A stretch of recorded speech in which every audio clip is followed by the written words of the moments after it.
You are 43 years old. It is 2:47 in the morning on a Tuesday, and you are lying in bed, staring at the dark ceiling.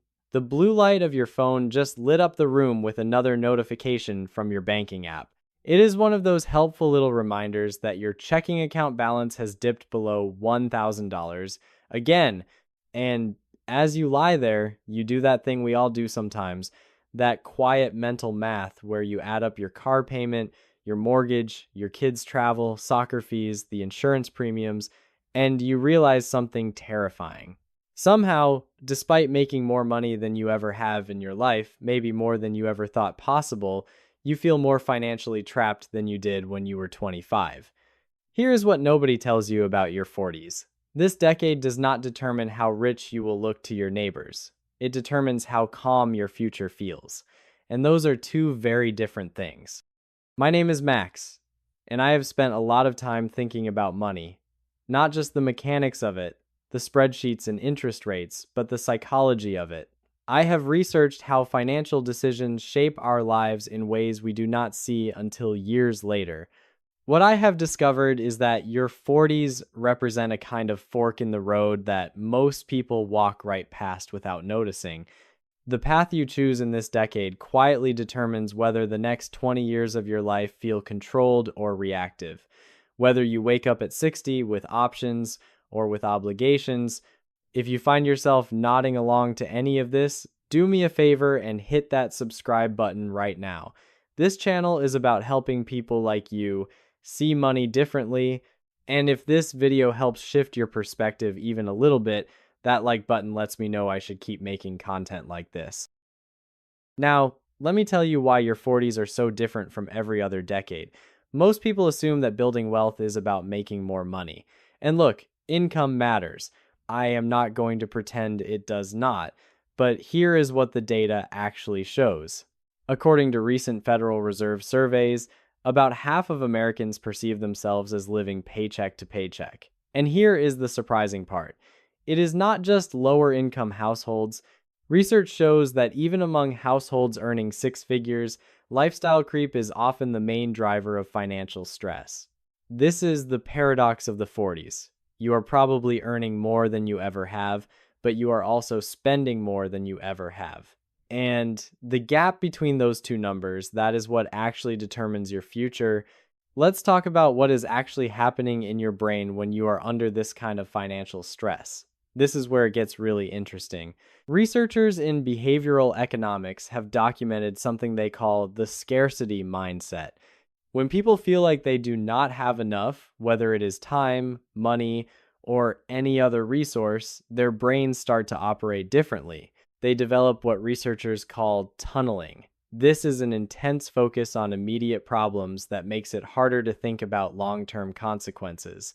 Think about it this way. When your car breaks down and you do not have an emergency fund, your brain goes into firefighting mode. All your mental energy is focused on, how do I pay for this repair right now? You are not thinking about your retirement savings. You are not thinking about career opportunities. You are just trying to survive until next Friday. But here is what is fascinating. This effect is not just about being objectively poor.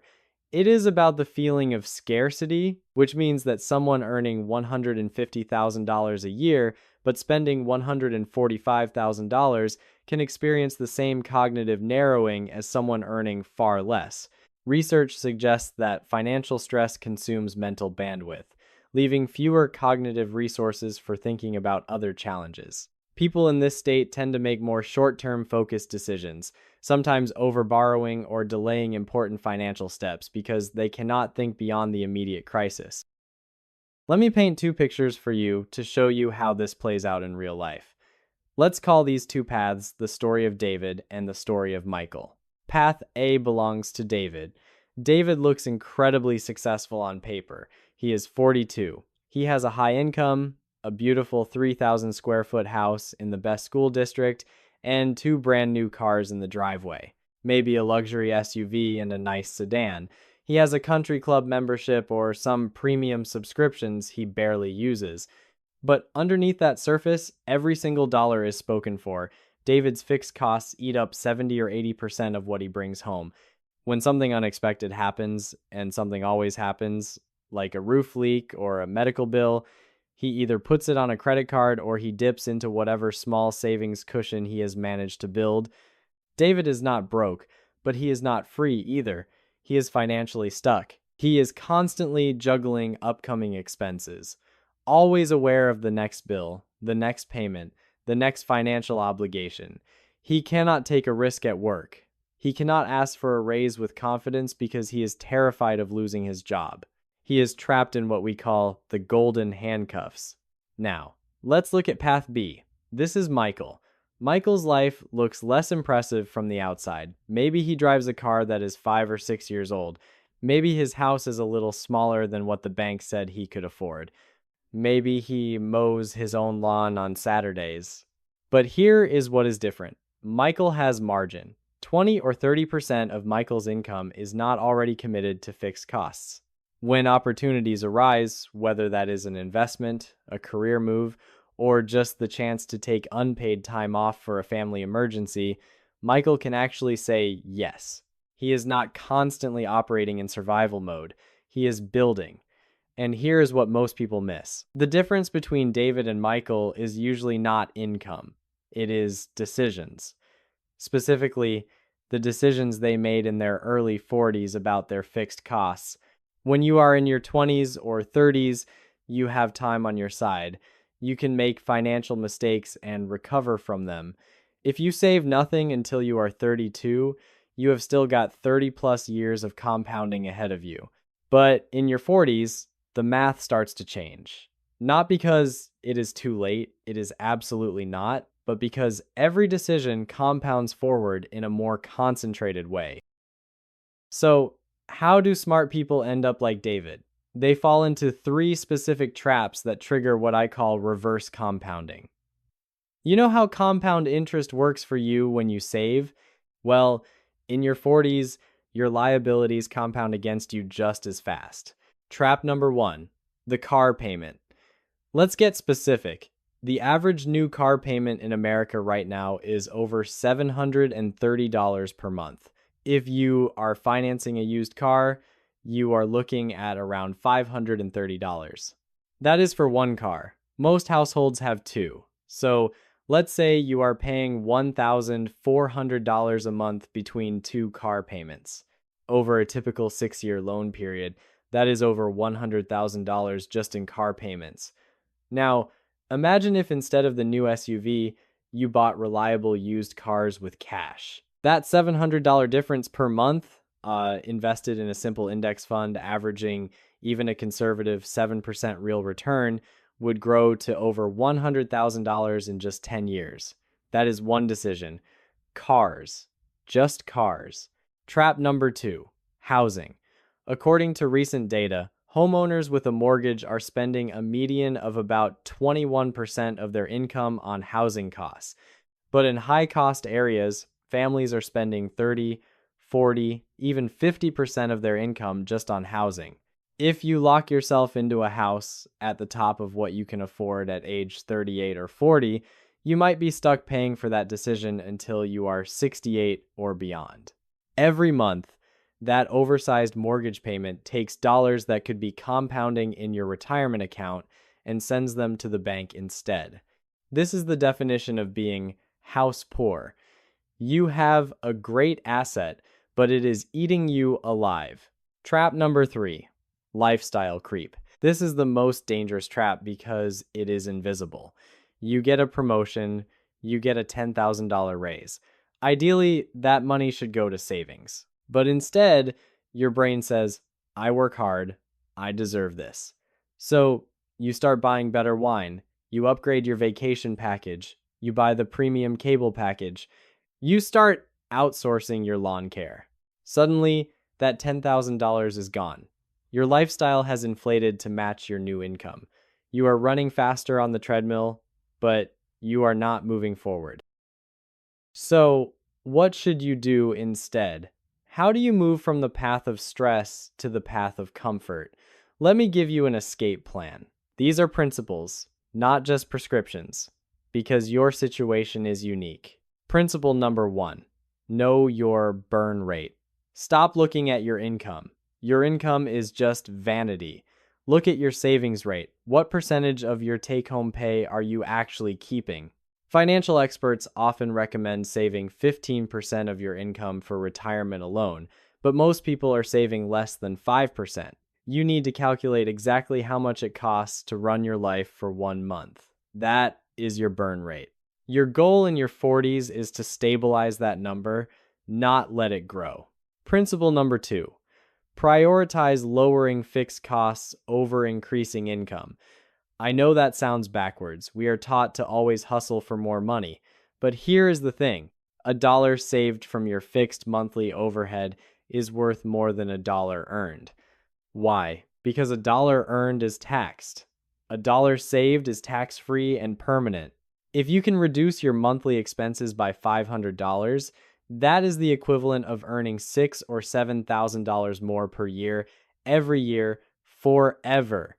And unlike a raise, which you might spend, a reduced expense actually stays in your pocket. This is how you build the most valuable asset of all, margin. Principle number 3, automate everything. The research on willpower is clear. It is a limited resource. If you rely on motivation to save money every month, you will fail. But if you set up automatic transfers to your savings and investment accounts on payday before you ever see the money, it happens without requiring any willpower at all. This isn't about being more disciplined. It is about building systems that do not require discipline. You need to pay your future self first, automatically. Principle number 4, think in opportunity costs. Every major purchase has a shadow cost. The alternative use of that money. When you buy a $45,000 car, you are not just spending $45,000. You are giving up what that money could have become. Over 20 years at 7% returns, that $45,000 could have grown to nearly $170,000. I am not saying never buy a nice car. I am saying know what it actually costs you. Principle number 5, build walkaway money. This is the ultimate goal. When you have 3 to 6 months of expenses saved in an emergency fund, something incredible happens to your psychology. You stop flinching every time your phone buzzes. You stop lying awake doing mental math about whether you can afford to fix the furnace. That cognitive load, that constant low-grade stress, it lifts. Suddenly, you have mental space for other things, for thinking strategically about your career, for noticing opportunities you would have been too stressed to see, for being present with your family. When you create some margin in your life, you have walkaway money. Not enough to retire, but enough that you do not have to take the first offer that comes along. Enough that you can negotiate from strength instead of desperation. Think about how this plays out in your career. If you are living paycheck to paycheck, you have no leverage. You have to say yes to things you do not want to do. But if you have 6 months of expenses saved, you can push back. You can take calculated risks. You can invest in yourself. This creates a positive feedback loop. Better financial position leads to more confidence, which leads to better career decisions, which leads to a better financial position. Here is what it comes down to. Your 40s are a turning point, but they are not a deadline. You still have time to make meaningful changes. You still have decades of potential compounding ahead of you. But the window for easy fixes is closing. The decisions you make in this decade will echo forward into your retirement in ways that the decisions you made in your 20s simply did not. Stress isn't caused by not having enough millions in the bank. It is caused by exposure. It is caused by having too little buffer between you and the next financial disruption. Reduce that exposure, and the future becomes quieter. Build some margin between your income and your expenses, and you will be amazed at how differently you experience your life. Imagine your 60-year-old self. That person is waiting for you at the finish line. They are either going to look at you with gratitude for the freedom you bought them, or they are going to look at you with regret for the obligations you left them. You are writing that story right now, with every transaction, every paycheck, and every decision. I know this video covered a lot of ground, And I know that changing financial direction in your 40s can feel daunting when you have kids and mortgages and careers. But remember, small changes compound too. You do not have to revolutionize your life overnight. Just start making decisions that serve your future self. So, let me ask you this, and I genuinely want to hear from you in the comments below. What is one normal expense that you have decided to cut out to buy back your freedom? Is it the second car? The cable bill? The daily coffee run? Drop that in the comments. I read every single one, and I think we can learn a lot from each other's choices. If this video gave you something to think about, hit that like button. It really does help the channel. And if you want more content like this about the psychology of money, about building real financial security, instead of just chasing income, subscribe and turn on notifications so you do not miss the next one. Your 40s are not the end of your financial story. They are the chapter where you decide how the story ends. Make it a good one.